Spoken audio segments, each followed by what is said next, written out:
Bom dia, meus amados. Hoje, sábado, dia 3 de fevereiro de 2024. E o tempo passa, né? Parece que acabei de fazer um áudio no último sábado e já estamos neste sábado e logo está no outro e o tempo voa, né? Tudo se acelera. Mas vamos lá. Hoje eu trago aqui um assunto. Na verdade, eu tinha pensado falar sobre um tema e agora, na hora de fazer a gravação, vem uma outra informação. Então, vou deixar em stand-by aquele outro, quem sabe no próximo sábado, mais adiante. Hoje me foi pedido para falar sobre um tema muito importante que as pessoas ainda têm dificuldade de compreender. As fases do karma. Eu vou colocar esse título porque às vezes a gente nem sabe que título dá ao tema, né? Como vamos falar do karma, vamos falar aqui então das fases do karma. Como o karma se desenvolve durante a vida corpórea da alma. Em primeiro lugar, vamos dizer aqui que karma, as pessoas quando falam em karma, é um sofrimento. Não, o karma, nós temos que entender o que é o karma. O karma tanto pode ser bom como pode ser ruim. Tem gente que separa. O karma bom chama de dharma. O karma ruim, negativo, de karma. E eu digo que nem uma coisa nem outra. O karma é a tua trajetória natural da alma enquanto está encarnado. É a consequência ou a sequência da soma de todas as tuas vidas encarnadas aqui na Terra, num mundo de provas e expiações. O karma é o desenrolar, é o novelo de linha. Você vai desenrolando até acabar o último metro. Quando chega ao final da trajetória, ao final da caminhada, e você vai fazer então a ascensão, ou então vai para uma outra escola, porque essa escola fecha o ciclo. É o que está acontecendo com a Terra agora. O karma é o resultado de você mesmo. Você se construiu durante centenas ou mais de 1000 encarnações sucessivas e você desenvolveu uma consciência. Essa consciência é aquela que está agora em você, atualizada. Às vezes a gente faz algumas comparações para que fique mais fácil de compreender. Vamos supor que a tua consciência fosse um programa de computador, onde você vai trabalhar numa plataforma. Depende dos dados que você fornece, este programa ele vai te dar resultados diferentes. Depende como ele é alimentado. Cada dado novo que você insere no programa, um novo resultado aparece. A nossa vida é assim. A cada dia, a cada hora, a cada encarnação, depende do que você inserir neste karma, nesse programa de vida corpórea, você vai transformar o que você é em essência. Porque você é a consciência, você não é o corpo. O corpo foi gestado no útero da mãe, da primeira célula, na fecundação, na multiplicação das células, foi se transformando, desenvolvendo um corpo, crescendo. Depois também fora do útero, obviamente, quando acaba a gestação, cresce, desenvolve, tem as fases da vida e depois chega o final. Se ele vai um tempo longo, ele envelhece e começa a definhar, né? Toda vez que a alma desencarna, tem um propósito. A alma não poderia ter uma vida aqui num planeta de provas e expiações, por exemplo, de 900 anos, 1000 anos, no estado que a humanidade vive o aprendizado. Senão ela demoraria muito para ascensionar, porque ela precisa desencarnar para fazer uma autoavaliação. Como está o seu caminhar? Como está o seu aprendizado? Às vezes, quanto mais rapidamente a alma desencarna, mais ela evolui, porque ela dá tempo de avaliar rapidamente e voltar de novo. Quando ela fica muito tempo, uma alma que fica aqui 100 anos, por exemplo, na carne, se ela não fez um trabalho muito bom, ela está perdendo tempo, na verdade. Mas ela pediu, né? Nós falamos muitas vezes sobre isso, que lá no plano astral, lá após o desencarne, no além-túmulo, a alma que sobrevive à morte do corpo, já que ela é eterna, ela faz, depois de um tempo de restabelecimento, que ela passa por umas fases lá também, até se enxergar como alma de fato, né? Se sentir alma, porque no começo ela ainda tem as impressões muito fortes da matéria, do corpo físico. Tem um períodozinho, sim, né? A gente já falou sobre isso. O kardecismo explica muito bem também, então não vamos aqui perder tempo em coisas que já foram passadas várias vezes. No momento que a alma começa a se autoavaliar, ela faz realmente uma revisão. O que ela já aprendeu?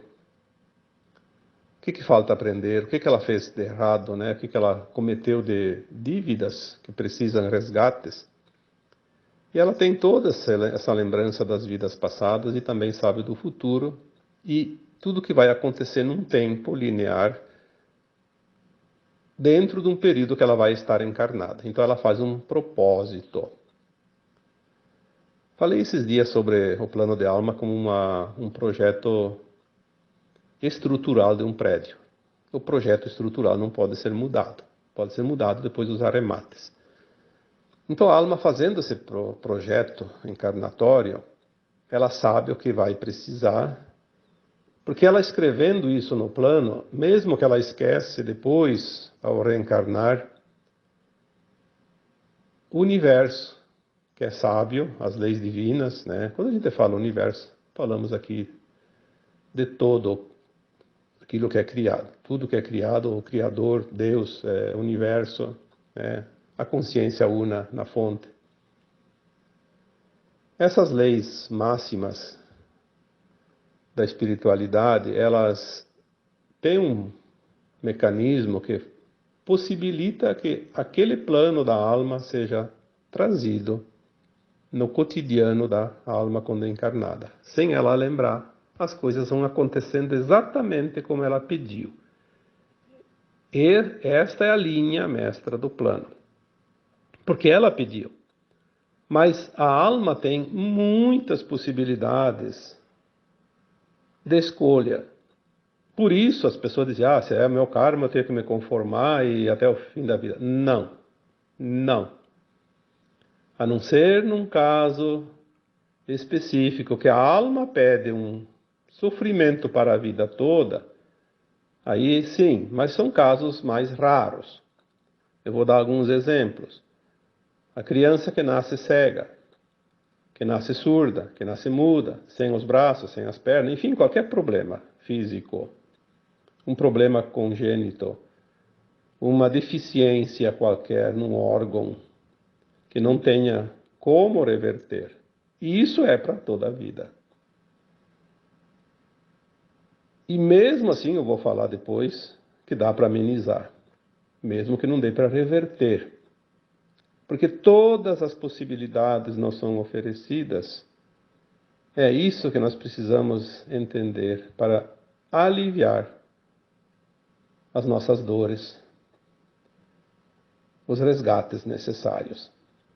Já falei aqui muitas vezes, desde 2015, 2016, quando veio essa mensagem, 98% das dores que as pessoas sentem é a resistência.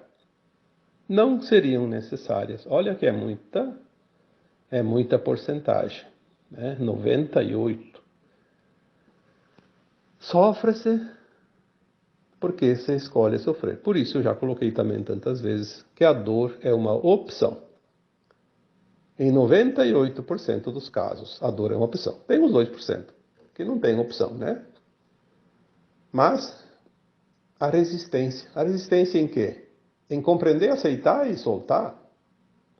E nós vamos colocar aqui hoje nesse áudio uma boa conversa aqui para que todos possam começar a aliviar as suas dores, porque nós podemos fazer isso. Antes vamos fazer dizer aqui as fases do karma, né? Lembrando então que o karma é a nossa trajetória, não tem nada a ver com karma negativo, karma positivo. É a nossa história, nosso livro. Obviamente que nós temos os pontos positivos que nos dão bônus e pontos negativos que nos dão ônus. Nos produzem, né, os ônus, geram os ônus que depois precisam ser quitados, como uma dívida. Então vamos entender assim, bônus e ônus. O karma é a mescla de tudo isso.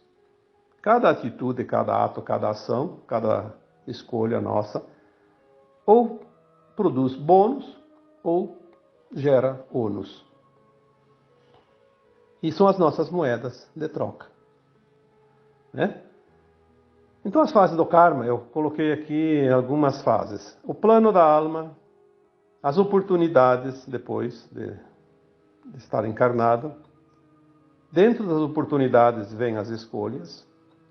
Cada escolha gera uma reação. E durante todas essas fases tem a execução, né, desse plano. E no final da vida nós temos a conclusão.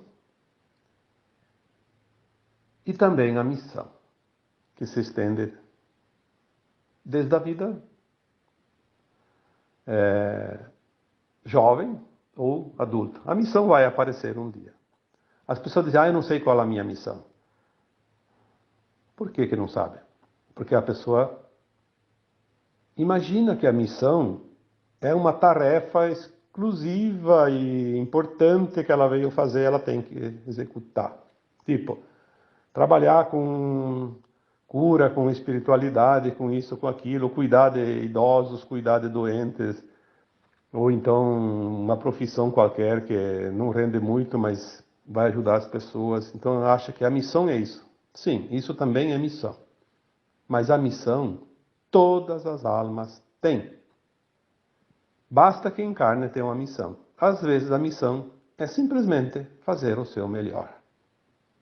Ser a sua melhor versão. Então todos têm missão. O plano de alma eu já falei tantas vezes, não vou falar hoje, mas é a base, é a linha mestra da caminhada. Depois, durante a vida, a alma sai um pouco para um lado, um pouco para o outro, nos desvios, e depois ela volta para a trilha, e é assim, o dia a dia, né, as oportunidades. Por isso que eu coloquei aqui nas fases as oportunidades. A cada dia, a cada hora, a cada pouco, né, nós temos oportunidades. Durante um dia nós temos tantas oportunidades que não dá nem para enumerar. Basta você ter um pensamento, uma intenção. Ali pode surgir uma oportunidade de você fazer algo para polir a tua alma. Pode estar ali o início de uma fase, ou então o final de uma fase. Nós temos assim as fases também separadas por tempo, aí já é diferente. Não é oportunidade nossa individual do plano, são arquétipos. Quem fala muito sobre essas fases chamadas de setênios, que são períodos de 7 anos, é a Cristina Cairo. Ela tem bastante conhecimento. Eu não vou aqui falar muito porque não é minha especialidade. Mas o que significa o setênio? São períodos de 7 anos. Então, veja bem, a criança nasce, primeiro 7 anos, nós já sabemos, é a primeira infância. Ela vai desenvolver o arquétipo feminino da mãe. da mulher. Seja piá, seja menina, precisa ter o yin na proporção. Se é masculino ou feminino, mais ou menos. A segunda infância, que fecha aos 14, é o desenvolvimento do arquétipo masculino. A fase que a alma encarnada ancora o seu yang. Seja menino, seja menina. Obviamente que as mulheres têm predominância de energia yin e o homem yang, porque são masculinos e femininos. Depois tem as fases seguintes, de 7 em 7 anos. Então, cada fase, quando a alma completa as fases, a partir da segunda infância, que ela tem realmente o livre-arbítrio. É preciso entender isso. A alma encarnada é plena e responsável pelo seu livre-arbítrio, pelas suas escolhas, com a responsabilidade que ela vai assumir perante cada escolha ao final já da segunda infância, aos 14 anos. É como se atingisse espiritualmente a maioridade aos 14 anos. Cada fase a partir dali, aos 21, aos 28, aos 35, aos 42, aos 48, aos 49, né? Aos 56, 60 e... quanto? 4, né? E assim vai. Nós precisamos entender que cada fase concluída ganha-se a próxima fase. É como um jogo. Como um jogo. Não se passa para a fase seguinte sem concluir a primeira fase, ou a fase anterior. Então, a questão do plano de alma, ele inclui essas fases. Por isso que nós temos que entender que o karma, a dívida, o karma negativo, que é a dívida, o resgate, não precisa ser para a vida toda. Você conclui as fases e você passa para uma nova etapa. Então, se na quinta fase, aos 35 anos, a minha alma escolheu passar por um resgate, eu tenho 7 anos para fazer esse resgate.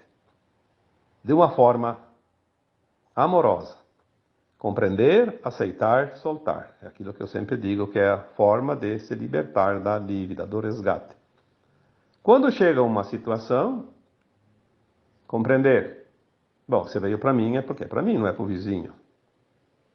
O universo não era de endereço, jamais. Se veio para mim essa situação, a mesma situação que eu sinto, que eu vivo, que eu revivo, enfim, a dor, o sofrimento, o desconforto, está relacionado diretamente a algo que eu causei para alguém numa vida passada e eu pedi para passar por essa limpeza. Limpeza energética, de frequência.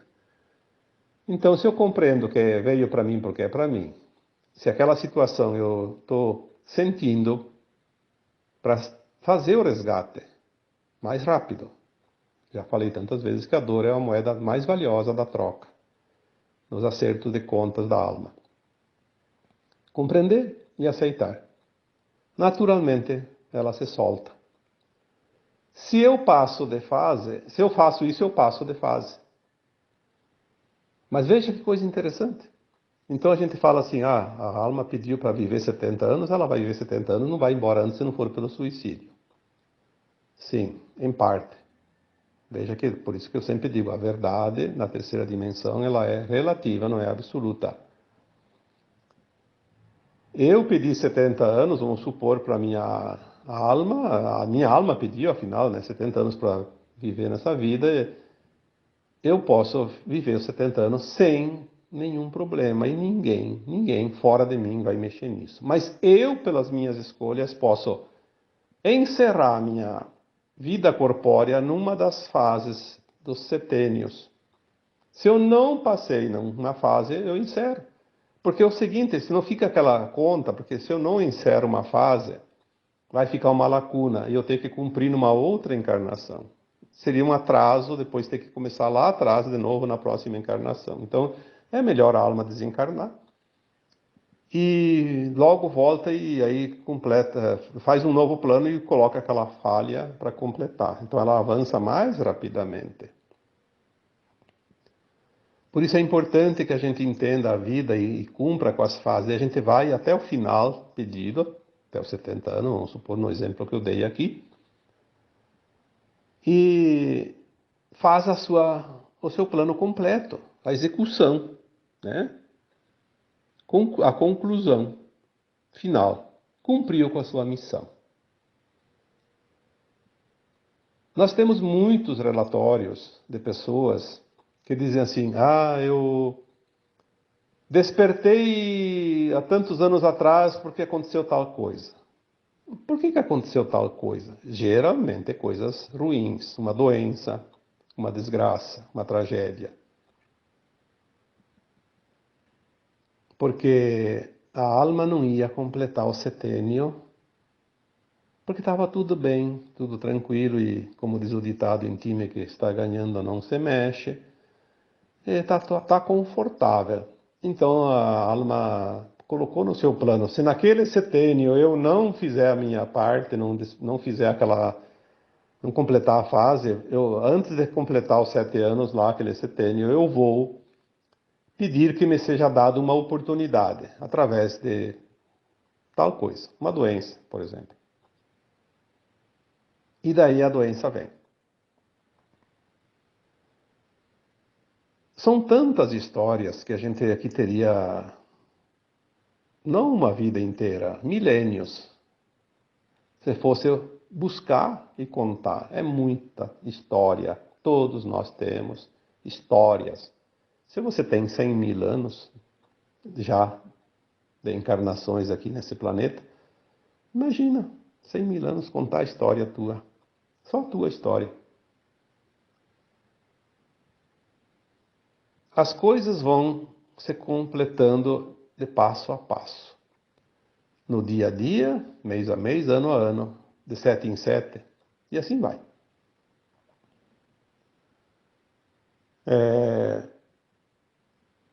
Eu vi uma história esses dias de uma pessoa que ela disse, estava relatando a sua história. Nós sabemos que aqui tem almas que não são da Terra. Agora, nessa transição, tem muitas almas que não eram almas encarnadas antes. Elas vieram para uma missão, vieram para ajudar nesse processo. Porque os humanos sozinhos, eles estão muito limitados ainda.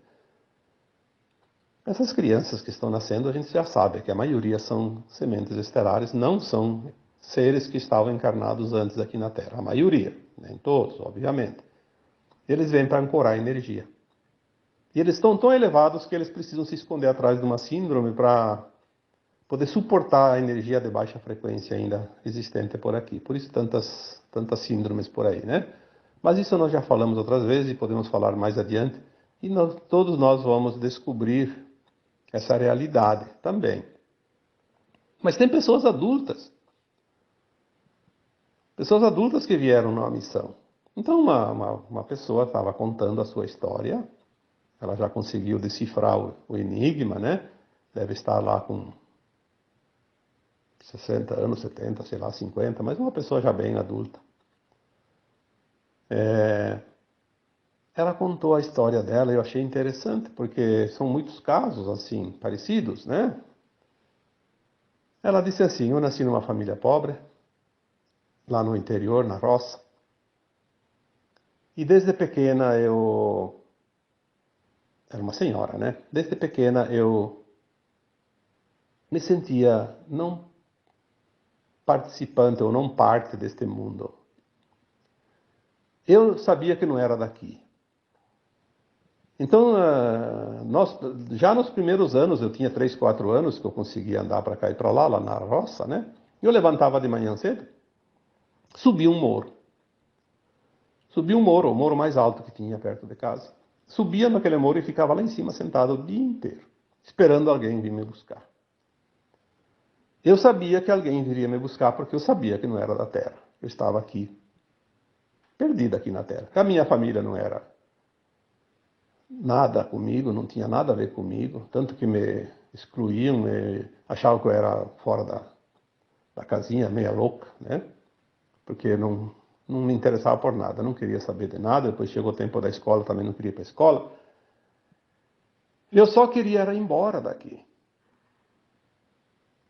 E eu sabia que um dia alguém viria me buscar, e eu estava lá esperando.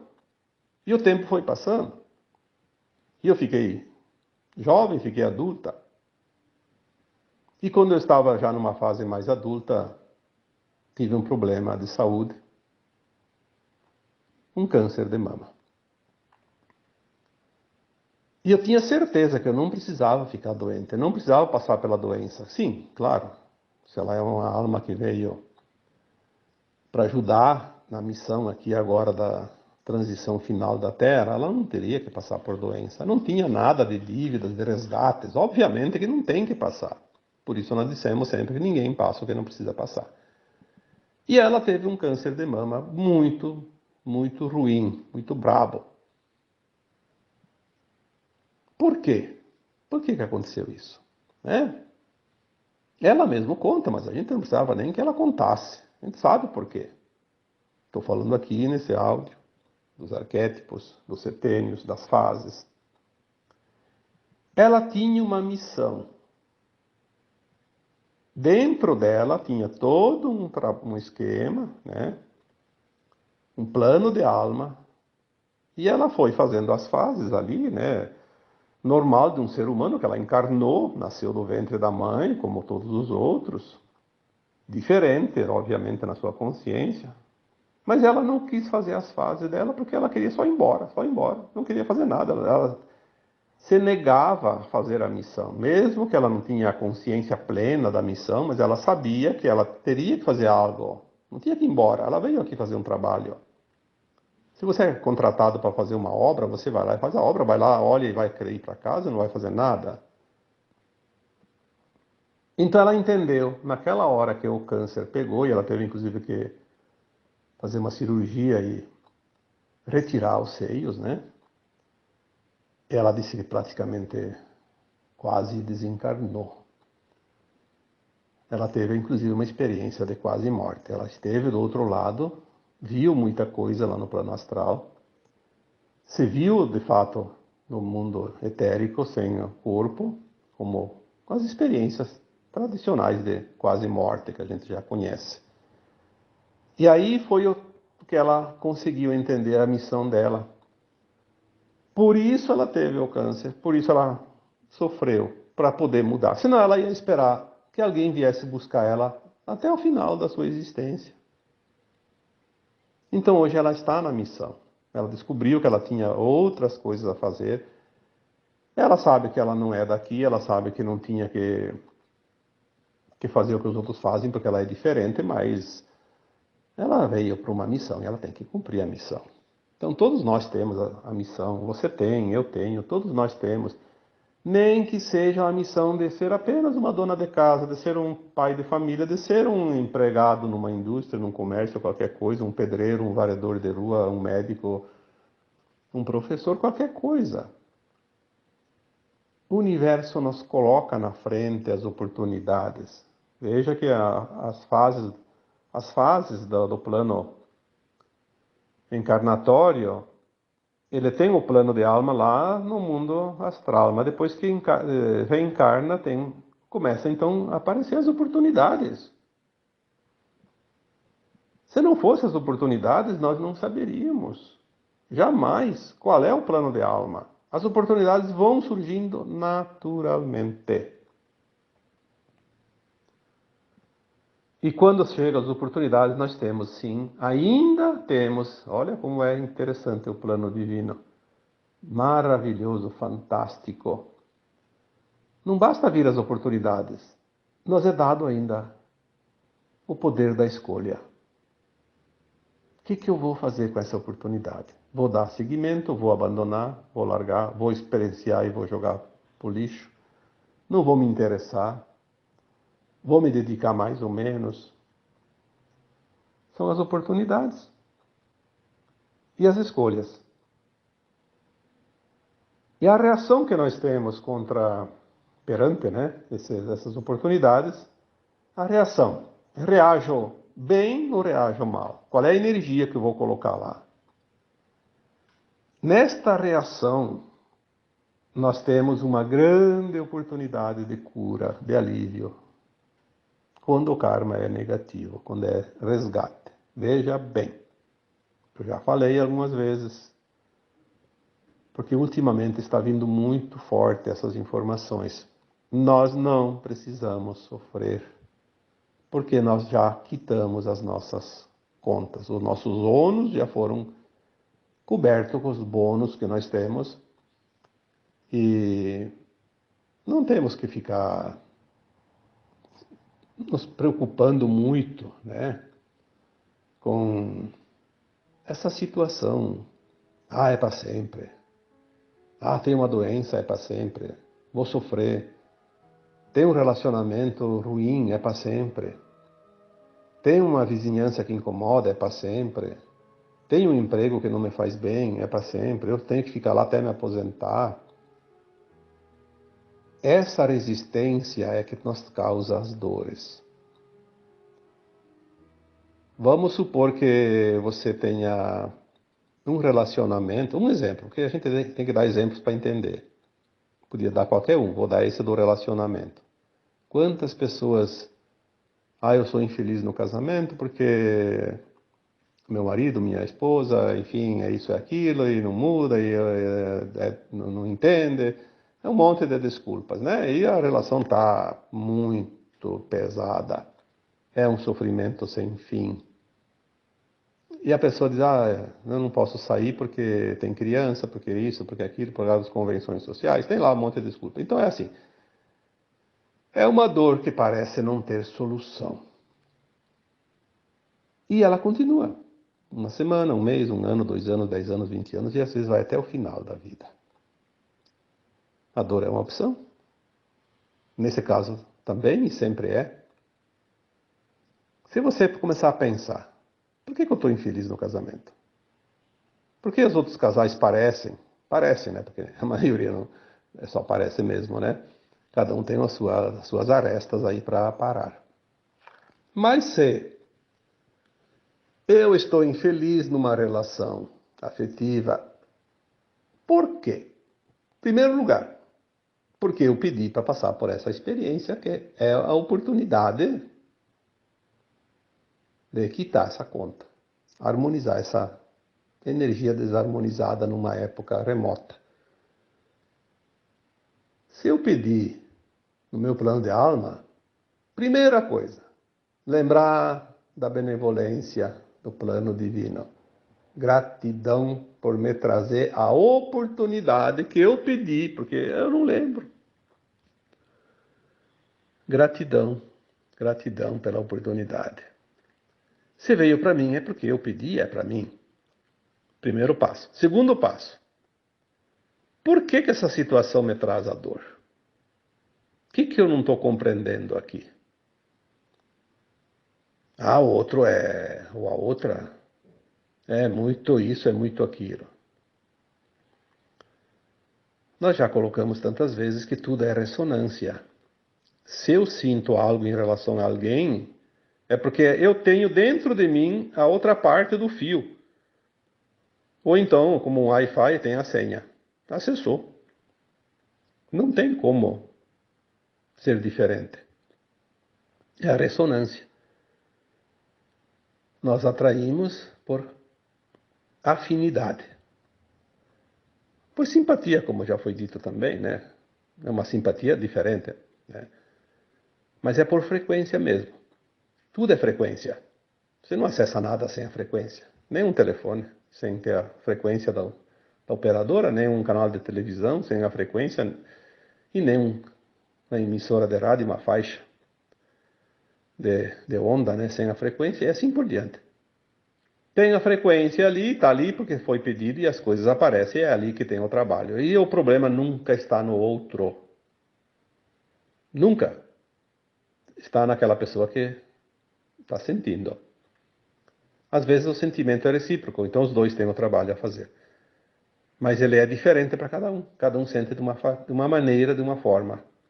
Cada um interpreta de uma forma. O leque é grande, mas todos sentem da sua maneira. Se o problema não está no outro e está em mim, então não adianta eu ficar reclamando do outro, nem culpando o outro, nem cobrando o outro e esperando que o outro mude. Eu preciso fazer a mudança. Eu quebro o arquétipo, eu quebro o paradigma, eu concluo o meu trabalho naquele setênio, porque nós não podemos levar certas coisas até o final da idade pedida no plano de alma. Se nós não passarmos as fases, ficar muita fase acumulada, é melhor zerar tudo e começar de novo. É como uma linha que está desenrolando e ficou toda enosada, aí complica. Então nós temos alternativas todos os dias, todas as horas, todos os minutos. Nós conduzimos a nossa vida. Olha o tamanho da responsabilidade e das oportunidades e também, eu diria, da vantagem que nós temos. Cada vez mais nós entendemos que nós somos os arquitetos nós mesmos, de fato, porque falar que somos arquitetos nós mesmos já estou falando há 10 anos. Mas a cada dia nós entendemos melhor como funciona essa arquitetura. Nós podemos conduzir a nossa vida. Então, quando vem um problema, se a gente compreender por que que isso está ali, olha que coisa maravilhosa. Compreender. Ah, o relacionamento está assim porque eu pedi. E se eu pedi, porque tinha um ajuste. E se tem um ajuste, porque lá atrás tem um desajuste. É a oportunidade de eu ajustar. Fazer a conferência e ajustar o passo. A gente já olha o problema com outro olhar. Olha com gratidão, com aceitação. Se veio para mim, é porque era para mim. E se eu estou sentindo esse desconforto, é porque esse desconforto está me dando a oportunidade de lembrar que eu fiz isso, que eu passei por isso e agora eu posso pagar essa conta. Então está muito bom. Eu tenho uma dívida, mas tenho o dinheiro para pagar. Diferente de quando você tem uma dívida e não se tem o dinheiro para pagar. Quando é o reajuste, o resgate kármico, nós sempre temos o dinheiro para pagar, porque a gente paga com a compreensão e aceitação. E há maneira da gente compreender isso, entender e passar limpo. Aprendi a lição. No momento que a gente olha para a situação e diz, não, isso realmente eu precisava. Passar por isso para entender que eu causei isso, agora estou quitando e estou me libertando. Quando você faz este processo de compreensão, aceitação, o que acontece? O problema vai desaparecer em pouco tempo. Ele se dissolve, porque tu colocou uma energia de dissolução, de transmutação. Você não precisa prolongar a dor, porque são apenas momentos assim de oportunidades para compreender a vida. E a maioria, quase 100%, olha, se não chegar a 99%, anda perto, das situações não são karmas que nós escolhemos para passar toda a vida, como nascer, por exemplo, cego, mudo, surdo, faltando um braço, uma perna, uma mão, enfim, né? Essas coisas que a gente sabe que nasceu com aquele problema e vai, não tem como, né? Pode até fazer um implante, um transplante, alguma coisa, mas é um sofrimento. Tem aquela deficiência. Então, assim, a maioria não são coisas para toda a vida, são coisas passageiras. Depende de nós entender e soltar. Vamos supor que a pessoa tenha um karma para a vida toda. Nasceu, por exemplo, cega, ou surda, ou muda. Se ela compreender que ela pediu isso para se libertar de uma forma quase que radical, porque isso é uma moeda de altíssimo valor, mas tem um preço, bastante sofrimento. Se ela entende que ela mesma pediu para quitar uma conta muito grande, que talvez numa existência não conseguiria, porque esta é a última encarnação na dualidade, das polaridades, e se não quitar a conta nessa vida, não vai herdar a nova terra, se ela entender isso tudo, todo o processo encarnatório, a lei de causa e efeito, e ela compreender que isso ela pediu e ela precisa só aceitar, porque é para o bem dela, o que acontece? Ela não vai talvez voltar a enxergar, mas ela não vai sentir tanta dor e sofrimento como ela sentiria naturalmente com uma situação dessa. Então não é porque a pessoa é cega que ela tem que sofrer a vida toda. Ela pode ser uma pessoa que tem uma vida até razoável. Ela não se sente tão sofredora. Porque o sentir é a balança que pesa. Se nós optarmos por aliviar o peso, nós vamos ter o peso aliviado. Senão nós vamos ter um peso realmente quase insuportável. Então, assim, são fases. Nós somos, não vou dizer um joguete, porque fica soando até meio estranho, mas é como se fosse formado por fases. Desde a concepção até o final, até o desligamento do cordão de prata, quando há a libertação da alma após a morte do corpo físico. São as fases. As fases que nós temos a liberdade de escolha, o livre-arbítrio. Por isso que quando vinham as informações de livre-arbítrio lá no começo do meu tempo, nesta área que eu trabalho hoje, que hoje desenvolvo, algumas coisas diziam assim: vocês ainda não sabem o que é livre-arbítrio.